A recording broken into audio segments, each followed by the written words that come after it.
Several people suggested asking him to come with me to a therapist so I can get help understanding why he's leaving. He agreed, and our appointment was yesterday. It didn't go badly, but it didn't go well either. He was very upfront with the therapist. He didn't try to mince words or refuse to answer questions. He told the man, they got to bond the entire pregnancy. That baby is made of their body. I can't compare to that. My work started at birth, and I wasn't there, so I don't feel like I ever got hired, if that makes sense. Yeah, he compared it to not having an employment contract. I get the metaphor, but I'm not sure how it translates to him not being able to bond. The husband insists that it has nothing to do with anything. He didn't care about what I am but how I did. The therapist was very focused on trying to help me understand, and I appreciate that. No complaints about him. I'm still completely in the dark, though, and my husband has started discussing choosing a lawyer. He says he wants a clean break before his daughter gets too attached. Likely final update, we have filed. I have taken daughter and moved back in with my parents, who aren't very happy about the divorce but are thrilled to have the chance to nanny daughter. Life was in stasis for about a week after my last post until father-in-law asked us to come for dinner. He informed me that his soon-to-be ex-husband,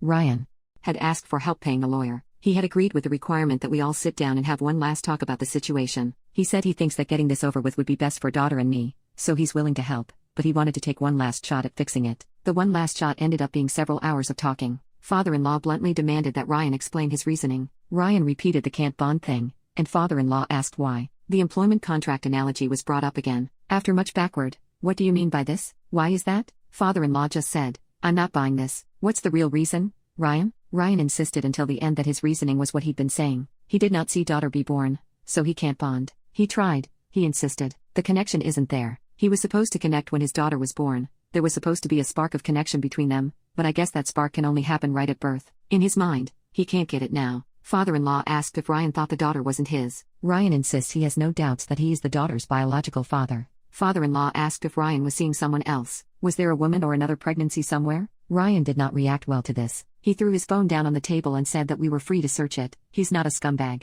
After that, the conversation turned to post-divorce life. Ryan offered that he'd been running the numbers and would volunteer $50 per month in alimony and $50 per month in child support. He doesn't have to do either because we're divorcing, and he wants to cut all ties with the kid, but he wants to be fair. $50 in alimony? Whatever. I have a job and a roof over our heads. I don't need it. $50 in child support? That is a lot less whatever, but I'm refusing to stress about it. The court will handle child support amounts. I'm making myself not angry and letting them deal with it. After that comment, I tuned out most of father-in-law's attempts to talk sense into his son. I think that was when the coffin finally nailed itself shut. I started packing when we got home and went to my parents' house the next day. I'm no longer talking to Ryan. His lawyer talks to mine. We haven't spoken in almost 3 weeks. I don't think I need to tell you that he hasn't shown any concern for his daughter, but here I am anyway. The day after I got there, my sister kidnapped me to her place. We got very drunk, talked about everything, and I screamed a lot. I got most of it out of my system. After that, we had more drinks and watched terrible horror movies. I woke up the next day with a headache from hell but otherwise felt better than I had in a long time. My job can't transfer me.